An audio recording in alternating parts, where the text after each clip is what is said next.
Bonjour chers motonautes, bienvenue à Almeria en Espagne où BMW a choisi de nous présenter sa nouvelle S1000 XR. C'est un modèle qu'on connaît depuis 2015, en 2017 il avait légèrement évolué, en 2020 il est totalement refondu. Pourquoi? Eh bien parce que, rappelez-vous, en 2019 une nouvelle superbike allemande était sortie, la S1000 RR. Donc BMW profite non seulement de ce changement de modèle mais également du passage à la norme Euro 5 pour changer son trail hyper sportif même. Principal changement, c'est au niveau du moteur. La nouvelle XR hérite du bloc de la RR. Alors l'an dernier la RR innovait avec un système de shift cam. Les Allemands nous ont dit en fait que sur ce modèle-ci, les deux cams étaient inutiles. Il suffisait d'une seule pour disposer des performances suffisantes sur l'ensemble de la plage de régime. Pourquoi pas? On est un peu dubitatif puisque même la GS emprunte un système similaire. Tout ce qu'on sait, c'est qu'au niveau coût et fiabilité, le constructeur est plutôt gagnant en conservant un moteur plus basique, on va dire, mais le consommateur aussi. Donc pourquoi pas?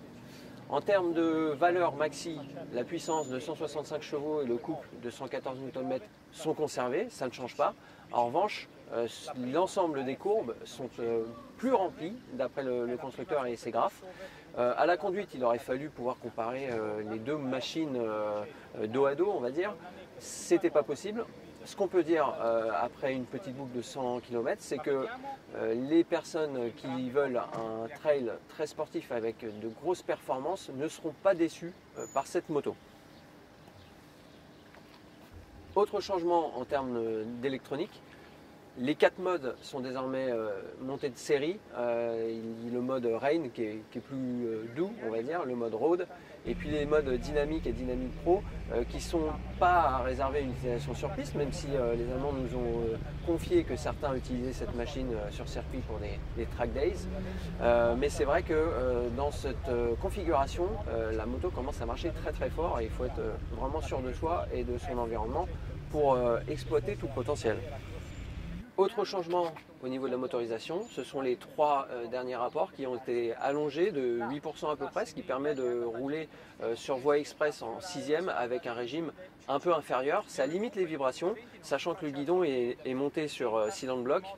Il a été également raccourci, rapproché du pilote. En termes d'agrément, il y a une amélioration, mais ce n'est pas encore tout à fait top, c'est-à-dire qu'on a pu le tester avec le régulateur à 140, on sent toujours des vibrations dans les mains. C'est supportable, mais disons que les plus sensibles seront peut-être un petit peu gênés. On passe au châssis. Le châssis, donc le cadre flex de la Superbike a été conservé, ainsi que le bras oscillant. On note que l'amortisseur est monté directement sur le bras. Il y a le débattement arrière qui évolue 1 cm de plus. Tout ça dans le but en fait de faire une moto plus fine pour le pilote qui puisse s'installer plus facilement et mieux manœuvrer sa moto. Et puis à l'arrière, au niveau du train arrière, ça permet d'avoir une moto qui est plus confortable, qui a plus de potentiel.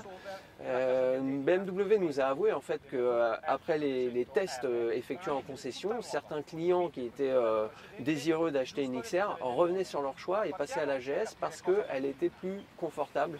Ceux qui n'achetaient pas de GS pouvaient passer à la concurrence, notamment italienne, pour bénéficier d'une moto un peu moins sportive, on va dire. Donc BMW corrige le tir en 2020 avec une moto qui doit être plus confortable, notamment grâce aux suspensions électroniques qui sont désormais montées de série également.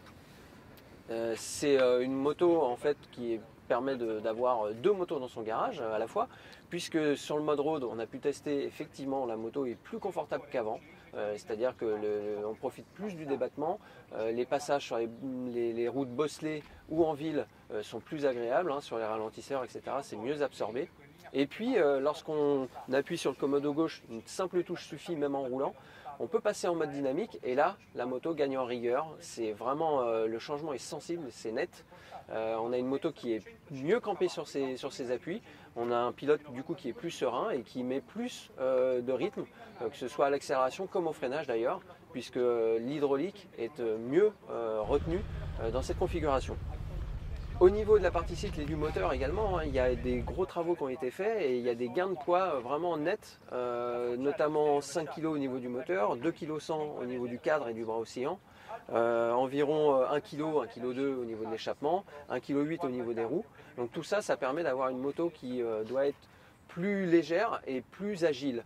Le fait est que quand on compare les fiches techniques, il n'y a que 2 kg de différence puisque cette moto pèse 226, 228 auparavant. Mais il faut prendre en compte les équipements qui ont été montés de série sur le modèle 2020. Et d'après les calculs des Allemands, on avoue qu'on n'a pas eu le temps de vérifier ce matin, mais la différence passe à 10 kg. Donc c'est vraiment sensible, hein, c'est vraiment une différence non négligeable. En termes d'équipement électronique, justement, la S1000 XR est très bien pourvue puisqu'elle bénéficie du DTC qui prend en compte donc l'angle grâce à la centrale inertielle, ABS idem. Il y a un nouveau système de contrôle des wheelies, des roues arrière, c'est-à-dire qu'elle permet, selon les modes que l'on a présélectionnés dans les menus, eh ben, de faire des roues arrière si on a envie de se dévergonder un peu jusqu'à 30 degrés et la moto accepte de se cabrer. Il y a d'autres systèmes également, hein, le système MSR qui est électronique et qui double en fait le travail de l'embrayage anti-dribble. On trouve aussi dans la dotation de série donc l'ESA, on en a parlé, l'aide de démarrage en côte, ça peut faire gadget, mais en fait quand la moto est chargée en duo avec les balises, eh ben, ça peut aider le pilote, surtout si c'est à ses débuts qu'il prend la moto en main, ça sera plus facile de redémarrer. Et puis il y a des systèmes aussi qui sont paramétrables au niveau du frein moteur.